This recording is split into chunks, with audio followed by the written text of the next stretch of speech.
Hey there, everybody. Welcome back with the Purplatypus is the name, and welcome to what I guess I would consider probably the first guide-esque video for Octopath COTC that I'm doing.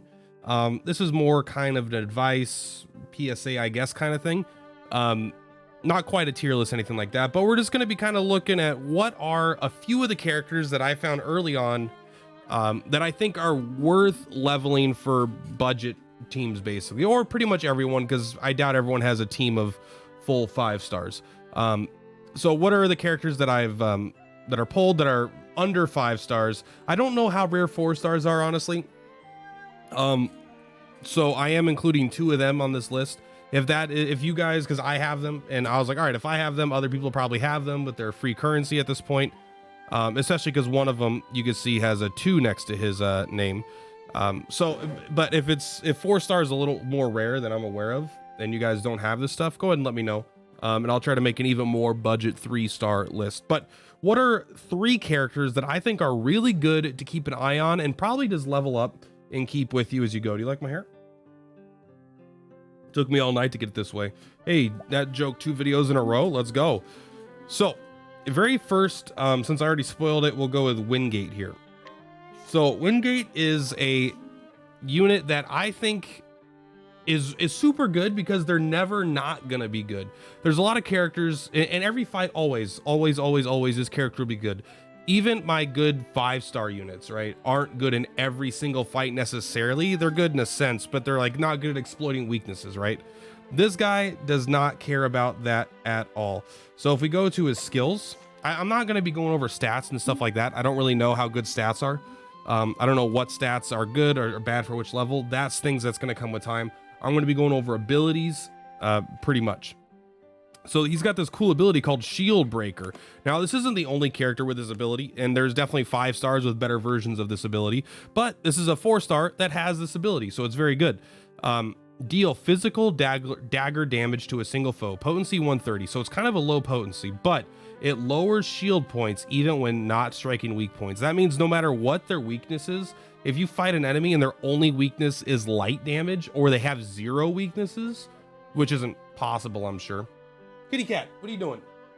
He's being crazy over there. That means you could break their shields even with nothing, right? So if something has 10 shields, this isn't going to be great at absolutely getting them through. But it means you don't have a dead character in this slot ever, right? This character's always able to break shields.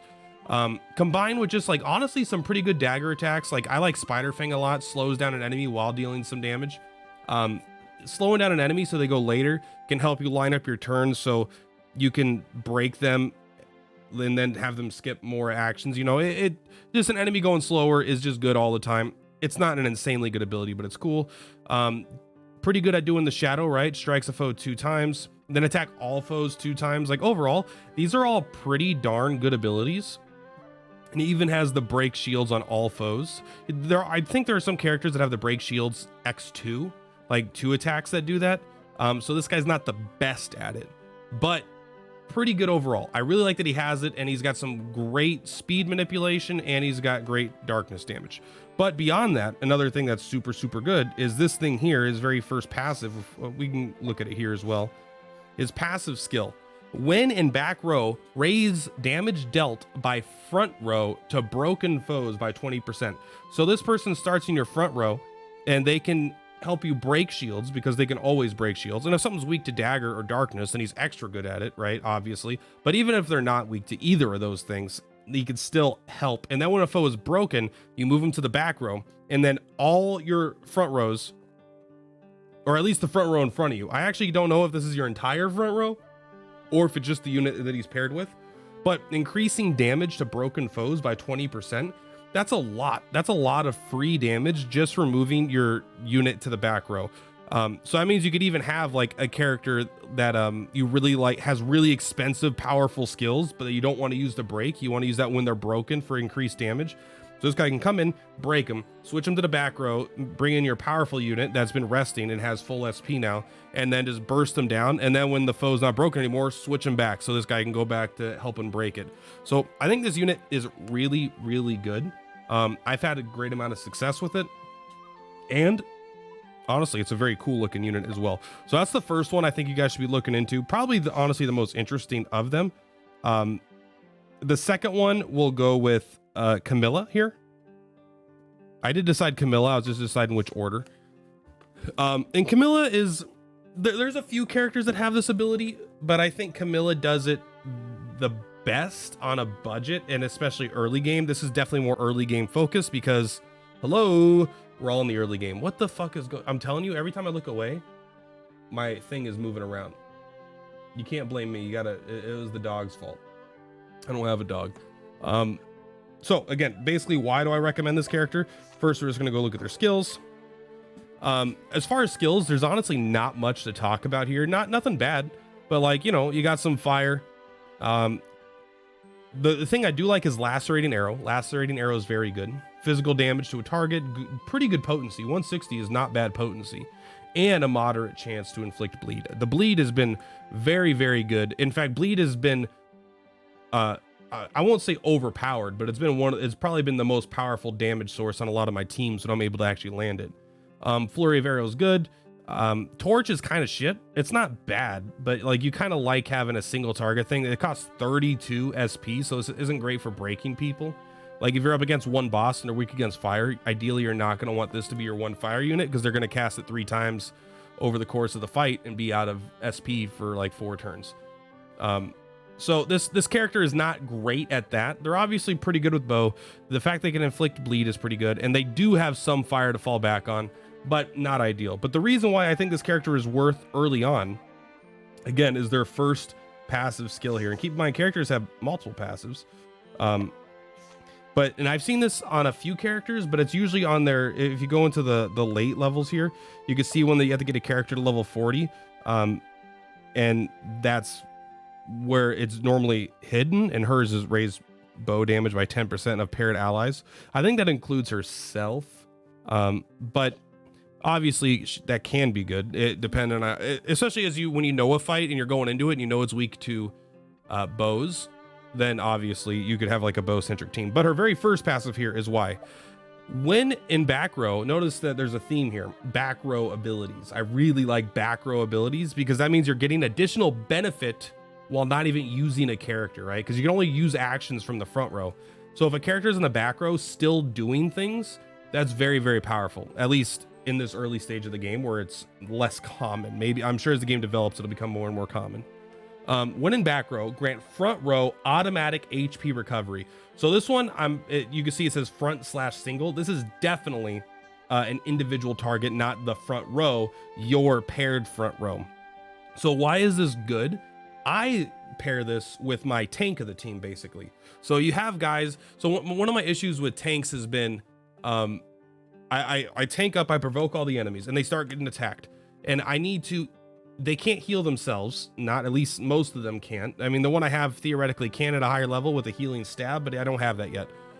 So I either need to spend one of my other 3 slots. So he's tanking up and attacking, and so I need to spend another slot healing him when he gets low, or I need to switch him out to heal, and then I'm not provoking anymore. And what I found with this is it's not perfect, but it helps a lot. You taunt up, and now you're getting automatic HP recovery every single turn. It extends the length. You're able to just have your tank do his job instead of having to compromise and move around and try to heal, try to do this. It's been a very, very powerful ability. And honestly, Camilla's only ran for me right now because she has this ability, standing behind my big fat tank. You can see on my main squad right here, I just have her running right behind Gilderoy, because she helps keep him topped up. It's not the strongest heal, but she's also kind of a low level, but he's already got really high defenses. He doesn't take as much damage as other characters. So a slightly weaker heal doesn't really matter because it's kind of compensated by his higher defenses. So he gets the tank up way longer. And sometimes you do need to still heal him, but that's just less, you know. So it's like there's an economy of actions that you could do in the game. You only have so many actions over the course of a fight, and she makes it so she's basically casting a free weak healing spell every single turn while staying in the back row. And even though her kit I don't think is that strong, it's pretty much okay in my book because I don't want my tank leaving the front row almost ever. I want him to be there tanking. So I could have a backup tank, right? I could have him and another tank in the back, both switching in and out. And maybe that's something that will be more meta as I go forward, but I don't have 2 level 33 tanks right now, you know? I have to kind of make do with what I got at this stage of the game, and I find the free heal to be great. I'm starting to ramble. So let's go ahead and continue to the last character. And this is a cheat, I won't lie. But this is, there's like 3-4 characters. I recommend checking out your character's passes, but we're going to go with Dory here over the other ones for some specific reasons. But again, we're going to come here. We're going to go to learn skills. We're going to look at the very first passive. End of battle, raise experience earned by paired allies by 10%. 10% is a good chunk of experience. You don't maybe need to run this all the time, but if, you know, for big fights, it's good. And obviously when you're doing your Kates every day, your experience fights, then an extra 10% experience is very good. You definitely want to be running one of these. And this only I think it increases their experience and their paired allies experience. So you could tactically put them around if you just want to boost experience on specific characters. I tend to just have one, that way someone's getting benefit. I'm not min-maxing enough to switch characters around. But why am I picking this? Who else has this? Like Noelle has this, and Noelle's a better unit overall, I would say. Even, you know, Noelle's a 4-star, so they should probably be a better unit. But you can see more experience joints. In fact, actually, does this one even say joint? Dory, what's going on here? There we go. Let's go to learn skills again. Sorry. Wrong button. Everyone panic. Join. Okay, so it does work the same. So Noelle has this, and Noelle's a better unit, I would say overall, especially for like just straight up damage. Noelle does so much damage if they're weak to wind. Kind of narrow. But another thing, reason why this character is good is they actually have this really badass kit. They got dark elemental damage, which isn't great, but they have one of the most sick abilities. Oh, they actually even have 150 potency Duskfall and a dual slam. So like pretty good, like okay dark damage, and actually the fact that they have a double book attack is pretty rare, I think. Lowering dark resistance is kind of garbage right now. But right here, analyze, show 1 weak point of a single foe. I'm sure there's other characters that have this. This is the only character that I've seen that has this. I'm still going through abilities, but it costs 1 SP to show weaknesses. I can't tell you how many times, like I haven't even used this character, but like I saw this ability and I'm like, oh shit, I need to use this character. Just have him on my team to get bonus experience for people, and then jump in when I come across new elite enemies just to expose their weaknesses, so I don't need to spend 3 turns guessing, right? And then once you expose their weaknesses, you kind of have them permanently, right? Like next time you fight that elite enemy, you'll see their weaknesses and this could be very, very good against bosses for sure. Where you just need to like, all right, I need to know what the fuck I'm even targeting, because sometimes it can be so hard to find that one. It's like, it's difficult because there's enough element types and weapon types that you may forget what you have and haven't tried, right? Now there's a little bit of a trick to finding out what they are and aren't weak against, because they always appear in the same order, right? So if the bow's in the first slot, the first question mark, they'll never be weak to swords, for example. Because swords always come before bows when in the listing, so you have like a way to deduce at least partially. But being able to just analyze a foe, I love this. So I think combined with the bonus experience and the analyze, I think this is a good character just to kind of keep around. Maybe it's like your 8th, right? But if you have a different character with analyze, they might be better, I don't know. But I really like the combination of free experience and analyze, and there's a chance I run this over Noelle, which is kind of crazy because I think Noelle's a great unit.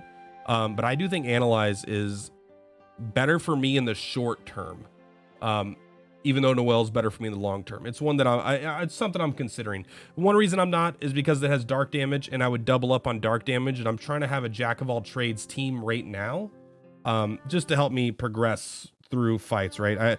The fights aren't yet hard enough where I need to have specific teams for specific fights, which is good because I wouldn't have enough experience to have all these characters leveled up anyway. But that's gonna be it for today, guys. Thank you so much. Purplatypus is Purplatypus. If this helped you, let me know. If you want to see more videos like this, let me know. But just again, to go over the 3 characters, Wingate, Dory, Camilla are the 3 that I recommend you kind of take a look at. And there's a lot of good characters in the game. Honestly, there's several that I considered going over that I'm not going to include in this video. Maybe I do a follow-up, like 3 more characters or something. I don't know. But let me know if you like it, guys. Thank you so much. Purplatypus is Purplatypus. See ya in the next video. Bye.